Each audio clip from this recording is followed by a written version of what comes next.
Hello, everyone, and welcome to the College Admissions Collaborative highlighting engineering and technology, or CACHET, College Fair. We're excited to have you participating in this event. We have a fantastic school here with us today. My name is Daisha, and I will be your facilitator. Before we get started, I have just a few housekeeping items to share with you. First, your camera and your microphone are off, so our presenter will not be able to see or hear you. However, you can communicate with them by using the Q&A button on your screen to type your questions, and our presenter will be able to respond to you throughout the presentation. This is one of many sessions that have taken place today, and the session is being recorded. So you'll be able to visit the StriveScan website later this week to view the recording of this session and the others you may have missed. Without further ado, I'd like to turn it over to our presenter from Case Western Reserve.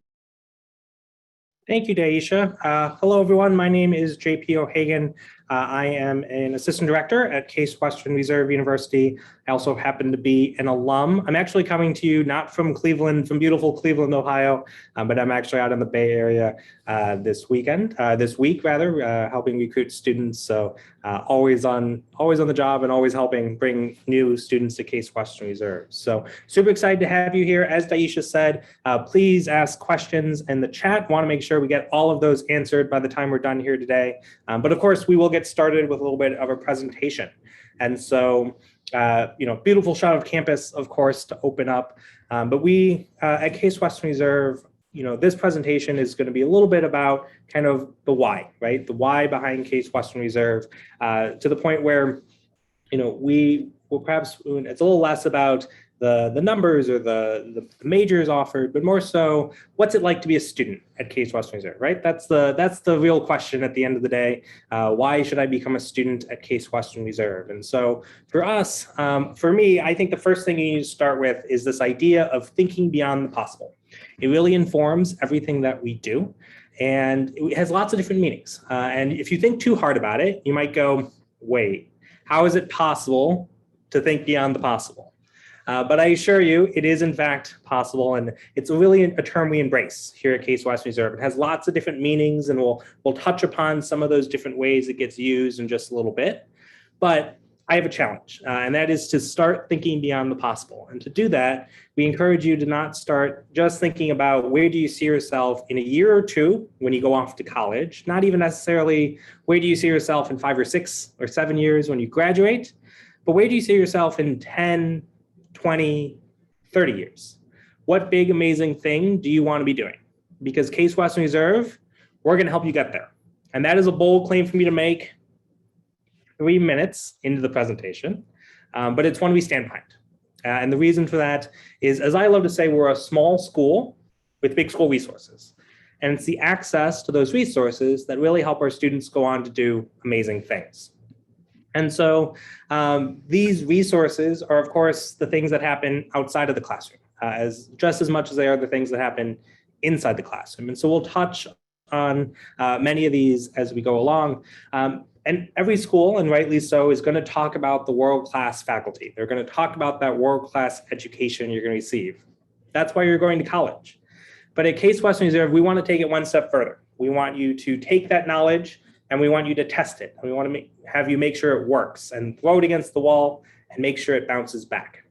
And you're going to do that in these experiences outside of the classroom, right? You're going to learn those things you're just not going to learn from a textbook. So whether that's through service or research, we're a tier 1 research institution at Case Western Reserve.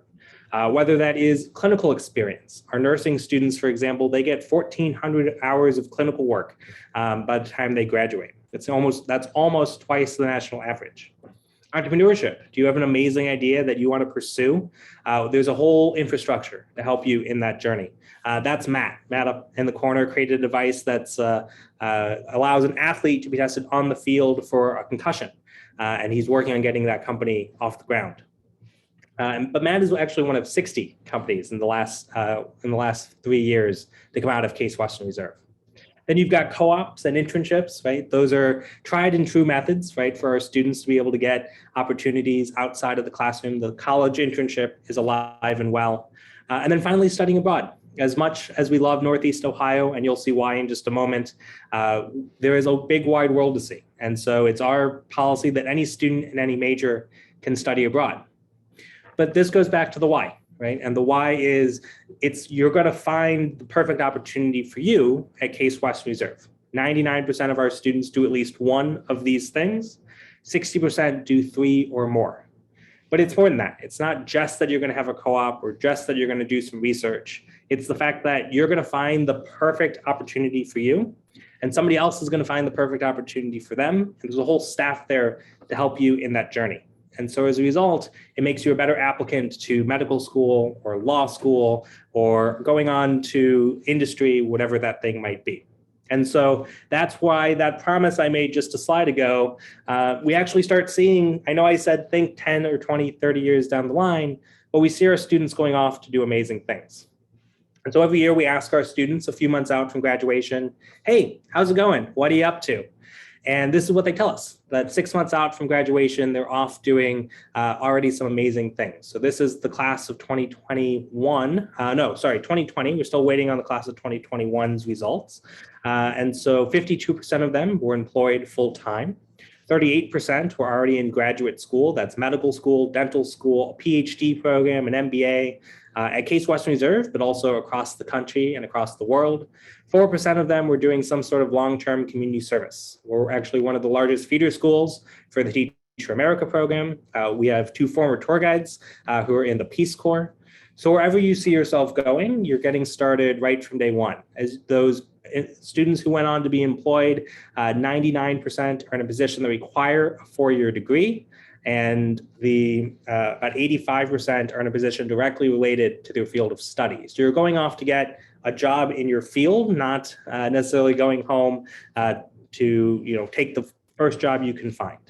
And so that's really important for our students is having the success coming right out of the university.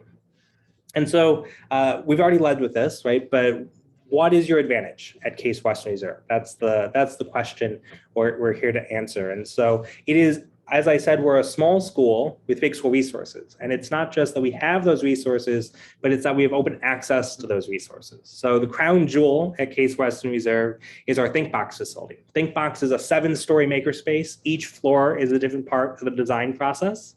And so as a result, you can walk into the ground floor and there's collaboration spaces. You can come up and develop your idea working with team. You move up a level to the computer modeling bay, and you are modeling your idea in 3D space. Then you've got this floor, the 3rd floor, which is the prototyping. And so you've got the girl in the red there, Zyla, she's actually working with a 3D scanner, scanning that image in 3D, that item in 3D space. There's a row, not just one, but a row of 3D printers. There's laser cutters to cut cut prototypes out of wood. You move up a level, you've got your high school wood shop, but on steroids. You've got a metal shop, a wood shop, CNC machines, welding equipment, even a sewing machine, anything you can want to make anything you can want. And then the top floors are office space and storage space. So those are the next 2 floors. And the top 2 floors are office space and storage space for those startups, right? For those student organizations. And the top floors is office space for advisors. People from the law school helping you patent your idea, people from the business school helping you set up your organizational structure or helping you find investors. And yet this Thinkbox is open to anybody. It's not just open to our engineering students. Anybody can walk right into the middle. You don't have to take your idea from the top to the bottom, though you can. You can walk into the space and create whatever you like.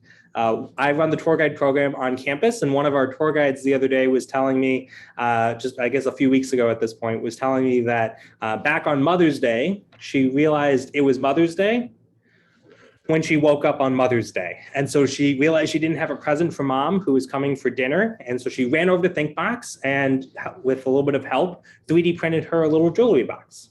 And she loved it. She's like, oh, you spent all this time on it, which was kind of true. But absolutely loved it. And that student's a biology major. So anybody can walk in and utilize these spaces. And so in the same vein, we actually have the BioBox. BioBox is a room a few hundred feet. And the BioBox is an amazing space for our students in order to walk in and utilize DNA phoresis machines, high electron microscopes, all sorts of really cool things. And so you have the ability to do bio and chemistry research that you're interested in doing. You need a little bit more training. It's unfortunately a lot easier to break a $6,000 microscope than a $6 screwdriver, for example. But it is definitely, again, this idea of open access to these resources. And then, as I mentioned, we're a Tier 1 research institution. And so research is a badge we wear very proudly at Case Western Reserve. And this is Chris, and I'll introduce you to Chris in just a second.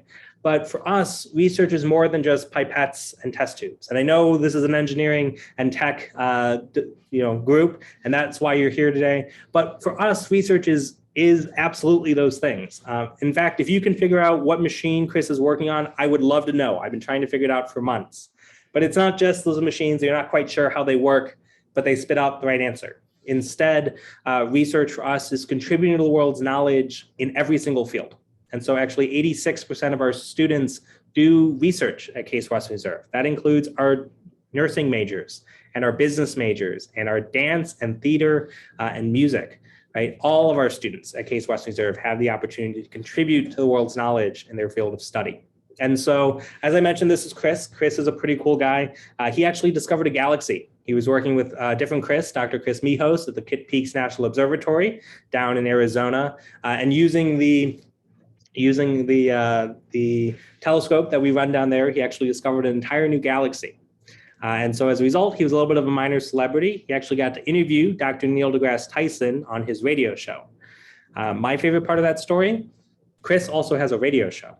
Or had a radio show. He's now over at NYU. And so for our students, you have lots of different things that you're interested in. I unfortunately can't see you and connect with you the way we normally would, but I'm sure you're all very interesting people, and we want you to pursue those interests at a high level. And so as a result, we have 4 undergraduate colleges, but you'll notice we don't necessarily talk about it in those ways. And you may have wondered, why does Case Western Reserve have such a long name? So long, in fact, that when our football team is up by a lot, or down by a lot, the pep band likes to start the cheer, give me a C, give me an A, Case Western Reserve University. They spell out the whole thing. It takes like 5 minutes. And the reason for that is because Case Western Reserve used to be 2 different schools. You had Western Reserve University right next to Case Institute of Technology. And so bringing those 2 sides together to give us Case Western Reserve, on one side, you've got the liberal arts. Western Reserve was a liberal art institution, the ideals of growth and exploration. And on the other, you had Case Tech, digging deep into the world's biggest problems. And so as a result, bringing those 2 together, those 2 sides of the family tree, we're looking for students to think beyond the possible, right? As I said right at the beginning, and have the opportunity to explore at the intersections of those disciplines. When you're admitted to Case Western Reserve, you're admitted to Case Western Reserve. You're not admitted to any one specific program. And so as a result, it gives you the flexibility to either dig deep into whatever big problem you have, or to explore and figure out which direction you want to go. But many of our students use that flexibility in order to, as I mentioned, dig deep into their fields, right? They have 2 sets of interests or 3 different interests, and they pursue those passions at a high level. Our students, you'll hear me say passion a lot during this presentation. It's because that's who our students are. They have these deep passions and different interests. So whether it's arts, engineering, humanities, or nursing, all of these students have these different opportunities. And so our most common double major is actually music and some type of engineering. And when you can do both of those things, you can really do anything at Case Western Reserve. And so then we love to talk about Cleveland. I mentioned I'm actually out in the Bay Area, but Cleveland is an amazing place. This is a beautiful shot of downtown.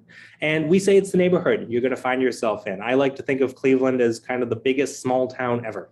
And it's because there is that classic Midwest niceness, that coming together that the city has.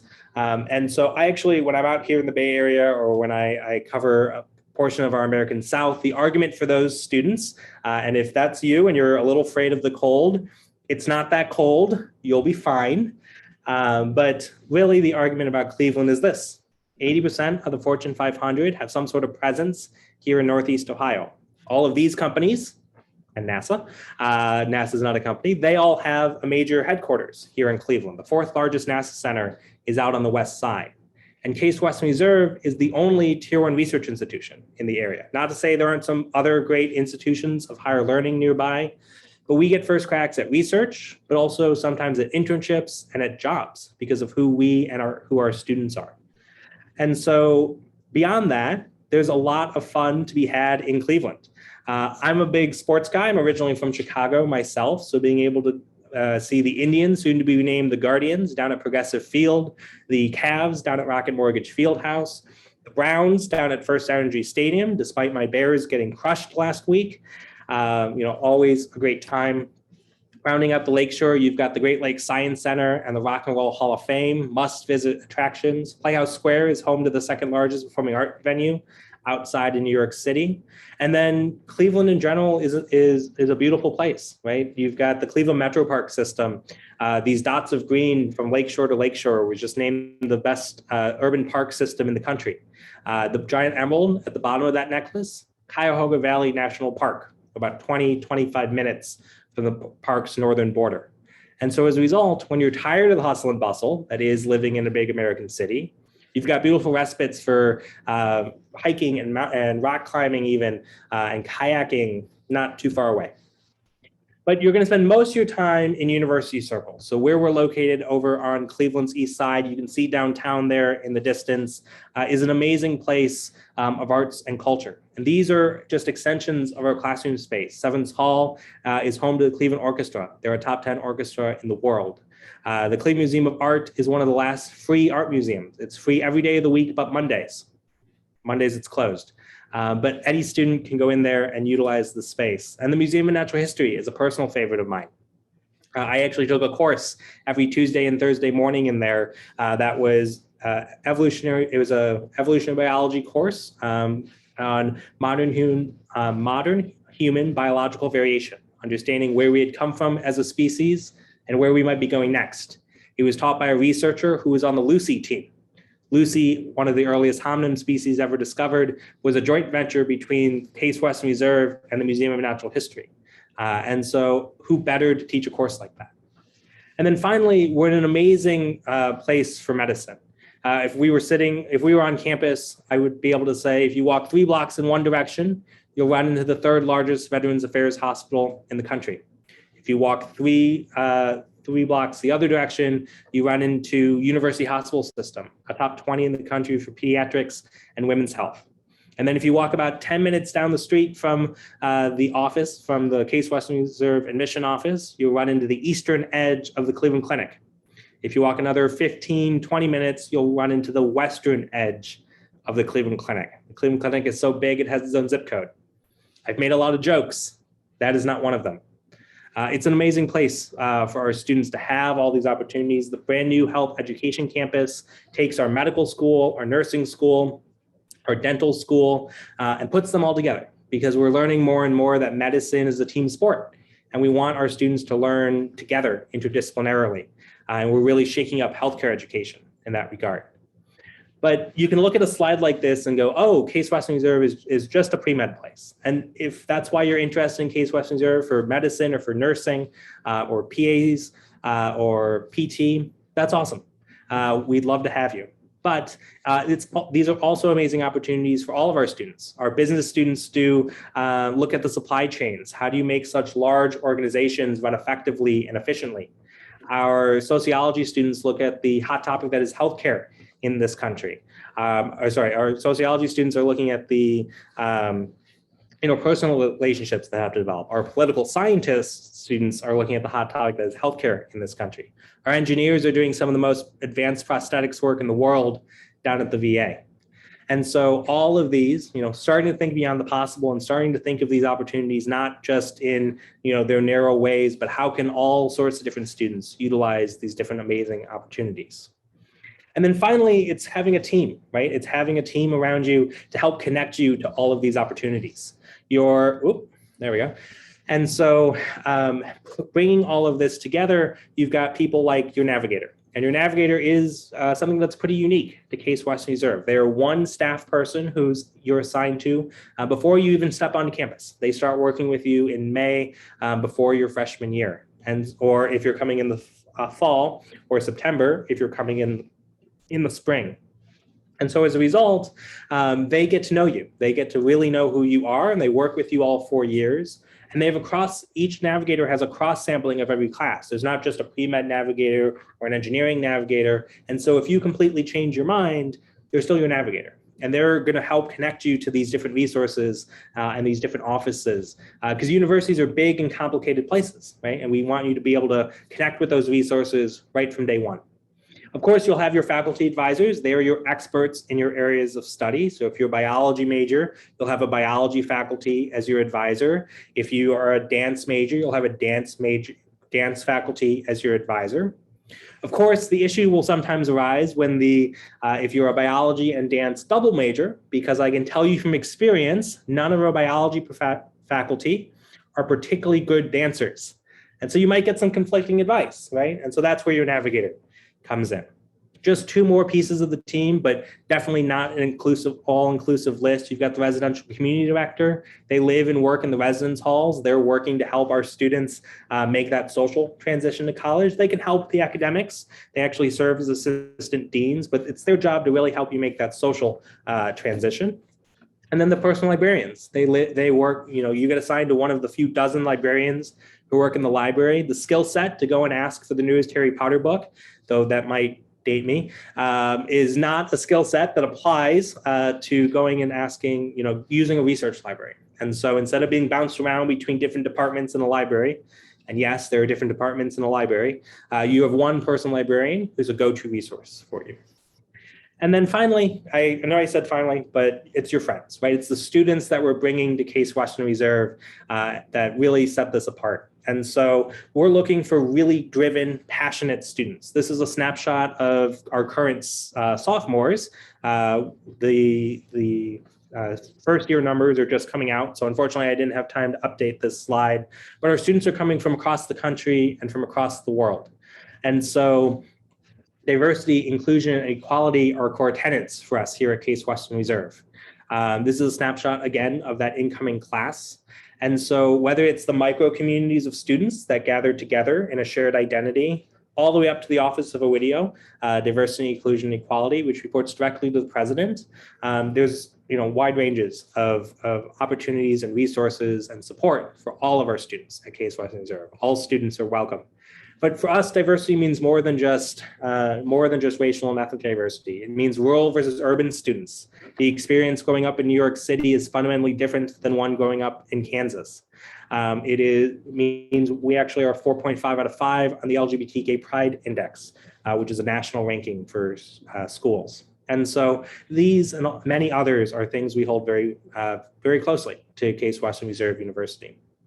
And then finally, university housing. Our students live together. We love to say it's a community of scholars, which I think is true. But as you'll see here in a second, our students are also doers. Our students love to go out and do things. I mentioned Chris and his radio show, but whatever it is you love to do, you're going to find those outside of, find a group of students who love doing those things just as much as you do.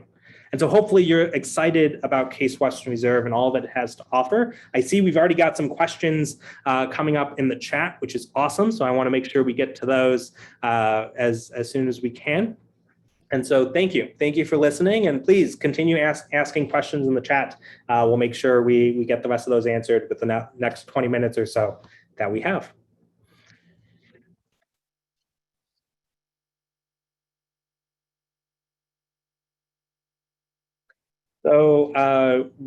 So I apologize if I butcher any names, but Oledo asked, what do I think makes the Case Western Reserve, what do I think makes Case Western Reserve unique?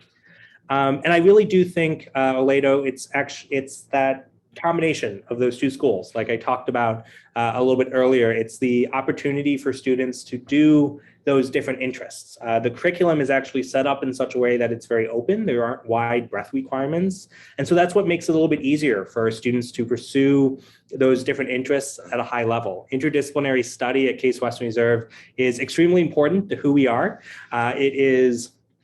There's all sorts of different aspects to interdisciplinary study at Case Western Reserve, but one of my favorites is actually we have these centers. And so these centers take a big question and they try to answer it, but not through any one department, but through many. So for example, there's the Social Justice Institute, and they are faculty from political science and from religious studies and women's studies and even economics and history and marketing coming together to answer the big question of social justice and how do we move forward. Our Baker Nord Center for the Humanities is all the different humanities majors. And they actually run a really cool program called Humanities at Work, where they help our humanities students find internships and they get stipends for that work. Because oftentimes humanities internships go unpaid compared to engineering or business internships that are paid. Or for example, there's the Center for the Origins, which is a really cool one. I mentioned Lucy being one of the earliest hominin species ever discovered. That's a collaboration between anthropology, biology, but also physics, astronomy, math, and statistics. All sorts of different people coming together to answer those big questions about where we came from and where we might be going next. So Aledo, that's some of what I really think makes Case Western Reserve unique, but it's also the students and that passion that they have for those different areas of interest that really make it a kind of a robust and really exciting place to spend, your next 4 years. Annabelle asked, is it possible to do more than one co-op for STEM students? It absolutely is. And so for being able to do co-ops and everything else,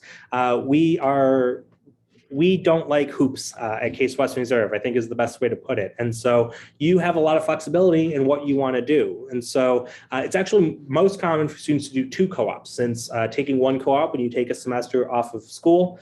For those unfamiliar, a co-op, you take a full semester off and you work full time. It's usually an 8-month time that you're working with a company, usually a summer and a fall, or a spring into the summer.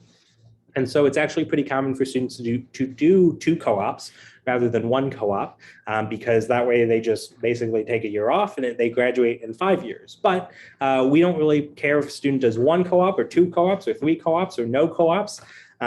It's really up to you. And so giving students those opportunities is really important to us. And so one thing I also think is important, and the reason we have that flexibility, and this actually leads into a question I saw about partnerships with hospitals and those types of things, is I like to kind of describe how we approach giving students these opportunities by laying out a buffet, and we'll be over there. So we're looking for students to take that first step and go and find that perfect opportunity for you, because I'm not sure what that is, right? So Annabelle, if we just went out and found 15 companies and came back and said, hey, here's a list of 15 companies who are going to take our co-ops this semester, give us your top 3 options. That's great. That's a way some schools do it, and it works really well for their students.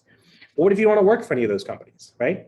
And so we would much rather that you go out and find those perfect opportunities for you. And so it's the same, Carissa, for partnerships with the surrounding hospitals. I mentioned all the different institutions within walking distance of campus.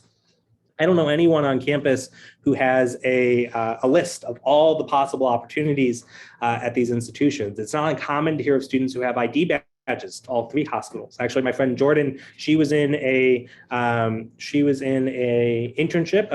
internship at University Hospital. So she had a badge for there in the emergency medical research division. So we're doing clinical experiments in the clinical research in the emergency room. And then she was doing biomedical engineering research in prosthetics over at the VA. And then she was volunteering down at the Cleveland Clinic in their pediatric unit. And so she had all 3 ID badges, and she would bounce between the different hospitals, taking advantage of different opportunities. But Again, there are so many opportunities, and there's not just one person that you're going to go talk to and say, hey, I want to do something at the clinic, or I want to do something here. And you get on a list and they say, okay, great, this is the opportunity we have for you. We want you to go out and find that perfect opportunity for you. So actually, perhaps a little long of a story, but one of my favorite examples of that is a student who's one of our tour guides. And she had a visiting professor in one of her classes come in and speak, and he's a facial reconstruction surgeon.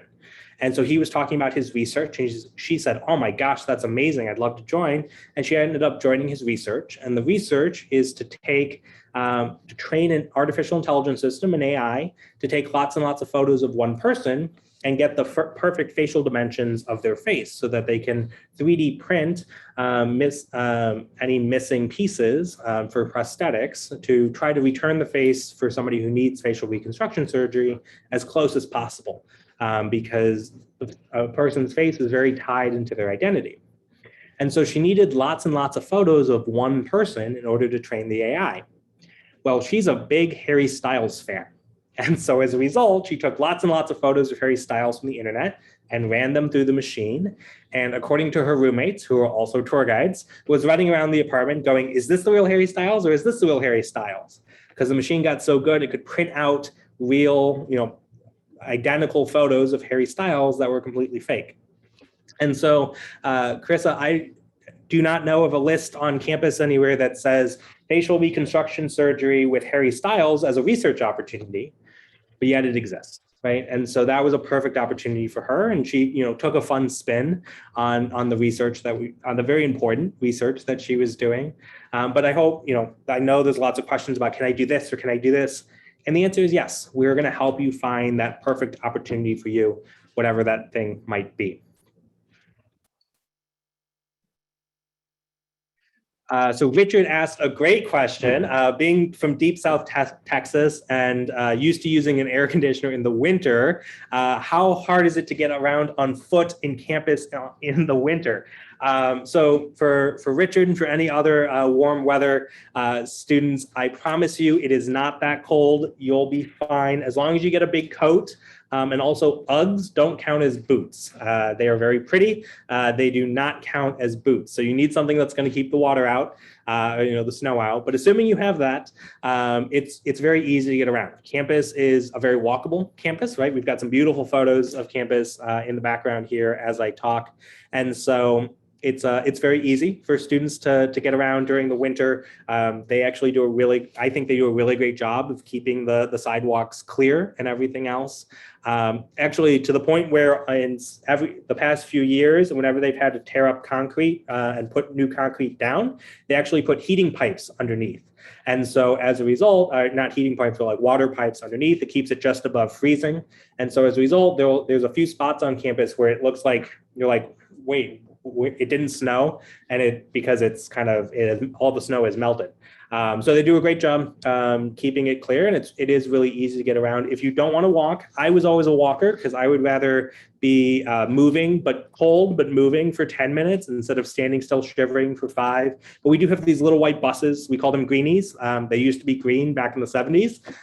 They're not green anymore, but the name has stuck. And the greenies drive around campus, and it's really easy to get to class using those. So Richard, I promise, don't worry too much about the snow. We're definitely, we're not used to having those like snow above your head levels. Yes, we get snow, but it's not too cold. You'll be fine.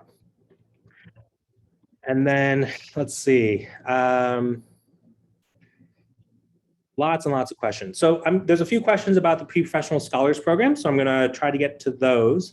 The PreProfessional Scholars Program is for students who are particularly interested in medicine or dentistry. Yes, the PreProfessional Scholars programs are open for international students. Anybody is able to apply for that program. And so that program is, those programs are basically a conditional admittance to our medical school or to our dental school. They are not accelerated programs. I like to say it is a 4+4 program. And so as a result, it's also not even a BSMD because you don't have to get a BIS. You can also get a Bachelor of Arts. You don't have to get a Bachelor of Science. So students can study whatever they like if they're accepted in the program. But the benefit is that you have don't have to take the MCAT, and assuming you took the 8 required courses, it'd be kind of hard not to, that are required for medical school and get a 3.6 or higher, you're automatically admitted to already as a high school senior, already have your admittance in your back pocket to a top 20 medical school in the country. And so it's absolutely worth taking a shot at. It's a really great program for students who are interested again in either medicine or dentistry. However, I will note that it is extremely competitive. And just because a student isn't selected for one of those programs doesn't mean that it's not a great possibility for students to still come to Case Western Reserve or still be a doctor, right? It's not a yes or no decision on are you going to be a doctor someday. It is just it is a highly selective program. We had 2,600 applicants for last year's class. We invited 60 to campus for interviews. We gave away, every year we give away 15 to 20 spots. And so if you can do some quick mental math, that's a less than 1% admit rate. So absolutely worth taking a shot, but, and that's again, just for the PPSP. Case Western Reserve is about a 30% admit rate. So don't worry, it's not that hard to get in. So let's see. Sonia asked a great question. Is it difficult to register for classes? It is not. It is very easy to register for classes. I never had an issue not getting into a class I wanted to get into. Their professors, they're very good about making sure they have the right capacity for classes. I've never heard of anybody who wasn't able to graduate or anything on time because they couldn't get in the class they needed. The only time you have a little bit of issue getting into class is if you're trying to get into the rock climbing gym class. It is extremely popular because it's rock climbing. It's a ton of fun. And it's like only seniors end up getting in. They like save it till their last semester and get into the rock climbing gym class. But assuming it's anything related to your major, anything else, Sonia, it's not something you need to worry about. Case Western Reserve. Again, benefit of a small school. We're mid-size, 5,300, but that small school, big school resources. I've never heard of students having an issue with class. Grace asked a great question of what type of student does well at Case Western Reserve. And Grace, I picked this, and while in some kind of ways I answered it, I do love to point out it is students who have those different interests and are really passionate about something. Those students who pursue those passions at a high level, no matter what they are, they can be in the classroom, but they can also very much be outside of the classroom as well. They don't have to be, if you have those passions and are really interested in them, those students do really well at Case Western Reserve. And then as far as advice that I always give students is, we're looking for driven and motivated students, but we also recognize students are coming from, are a little bit used to being kind of the top students in their high schools, big fishes in small ponds.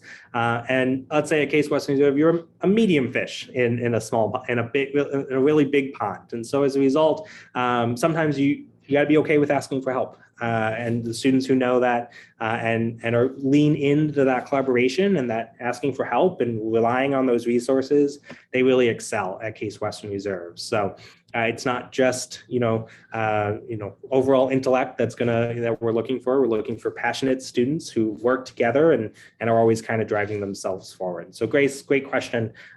All great questions. I appreciate all the questions. So let's see.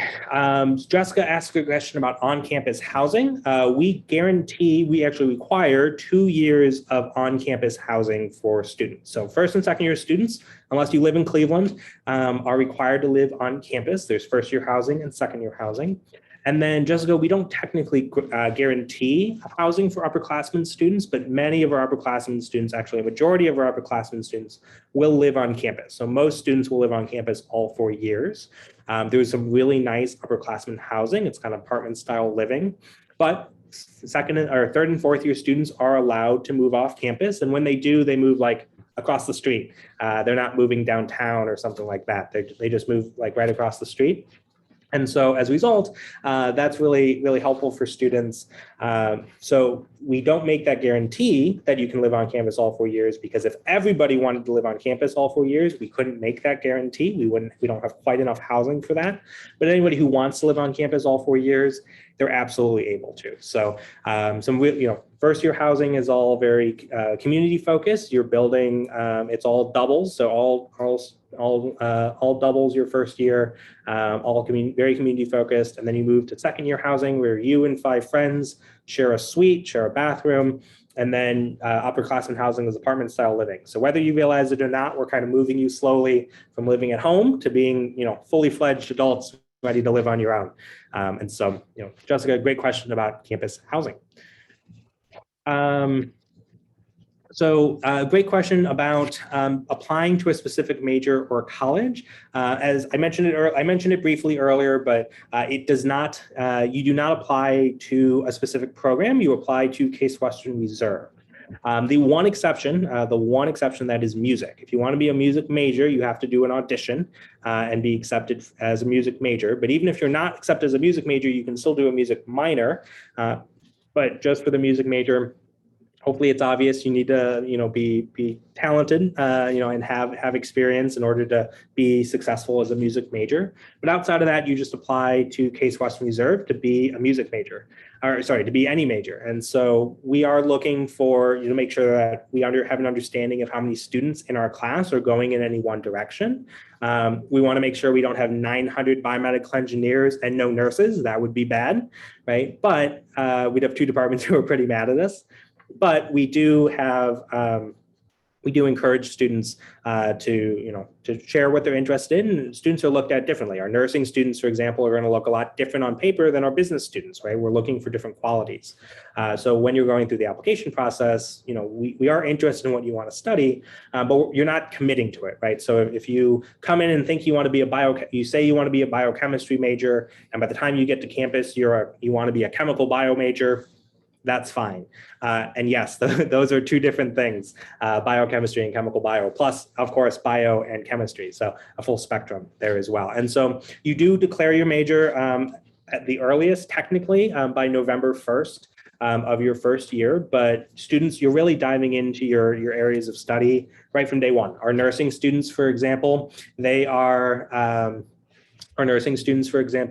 in their hospitals their 3rd week of class, already starting to do clinical work. So you declare technically kind of early, but or a little bit later, but you can actually always change. It's really easy. It's literally a half sheet of paper. And again, there's a lot of flexibility at Case Western Reserve.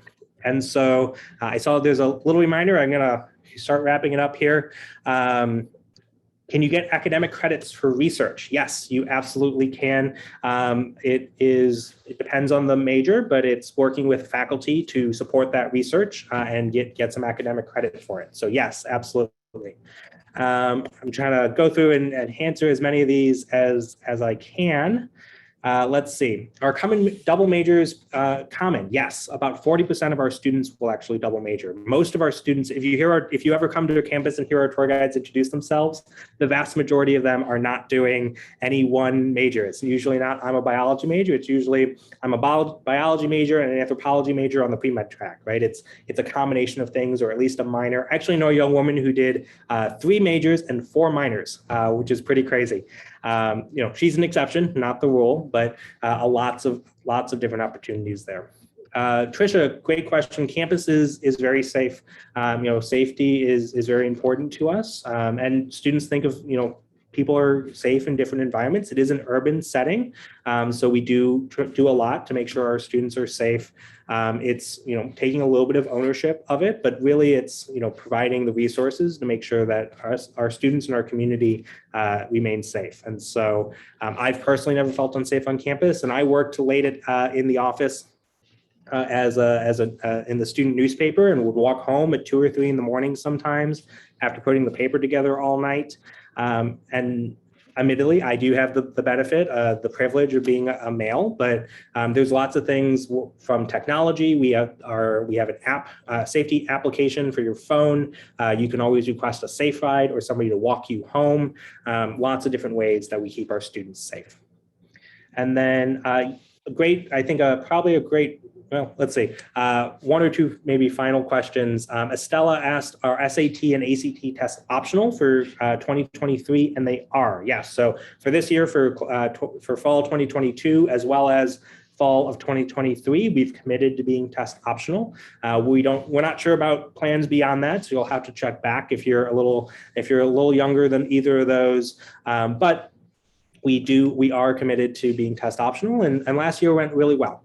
We actually did that very quickly at the university, which we were very proud of, because we recognize some students may not have the opportunity to take a test, and so wanted to make sure we made that switch. But as far as should you send your test scores, that's really a conversation to be had with your counselors.